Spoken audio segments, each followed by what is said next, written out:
Displacement reaction, विस्थापन अभिक्रियाएं, ये ऐसी रिएक्शन है जिसमें जो हाई रिएक्टिव एलिमेंट है वो लेस रिएक्टिव एलिमेंट को डिस्प्लेस करके उसकी जगह ले लेता है, यानी कि अधिक अभिक्रियाशील तत्व कम अभिक्रियाशील तत्व को विस्थापित कर देता है और उसकी जगह पर आ जाता है। सबसे पहले रिएक्टिविटी सीरीज, यानी कि अभिक्रियाशीलता की जो श्रेणी है उसमें सबसे पहले कौन कौन से एलिमेंट्स आते हैं, कौन से हाईली रिएक्टिव हैं और कौन से लेस रिएक्टिव हैं। पोटेशियम, ये एक सीरीज़ है, यहाँ पर सबसे ज़्यादा जो रिएक्टिव होते हैं मोर रिएक्टिव, फिर ये इनका घटता हुआ क्रम है, डिक्रीजिंग ऑर्डर में है।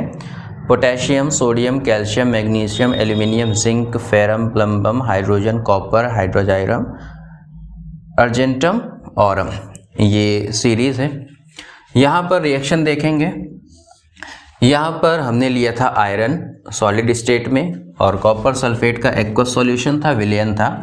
जब हमने एक्वस सॉल्यूशन में आयरन नेल डाला या आयरन को डाला तो डालने पर आयरन ने सल्फेट के साथ में कॉपर को सल्फेट से डिस्प्लेस कर दिया। डिस्प्लेस करने के बाद सल्फेट के साथ में ये ऐड हो गया और इसने बनाया फेरम सल्फेट और यहाँ पर कॉपर डिस्प्लेस हो गया, कॉपर अलग हो गया।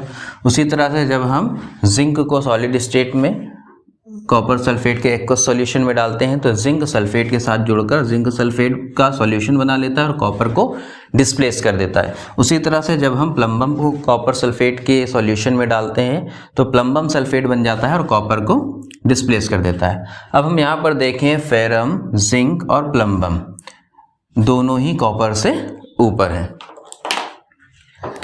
कॉपर आता है यहाँ पर और कॉपर के ऊपर है प्लम्बम, कॉपर के ऊपर है फेरम, कॉपर के ऊपर है जिंक, यानी कि कॉपर से ज़्यादा रिएक्टिव ये सारे एलिमेंट्स हैं, इसलिए ये कॉपर को डिस्प्लेस कर दे रहे हैं सल्फेट से। अब यहाँ पर फेरम सल्फेट का एक्वस सॉल्यूशन है, इसमें अगर हम कॉपर को डालते हैं तो कोई भी रिएक्शन नहीं होगी। क्यों?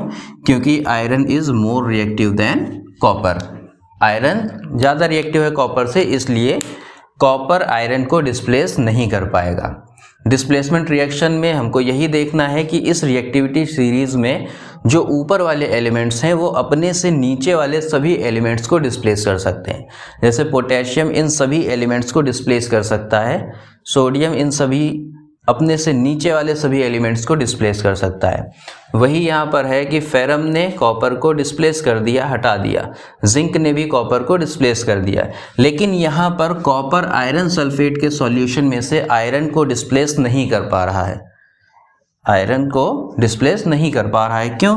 क्योंकि iron is more reactive than copper, copper से ज़्यादा रिएक्टिव है, तो कॉपर आयरन को डिस्प्लेस नहीं कर पाएगा।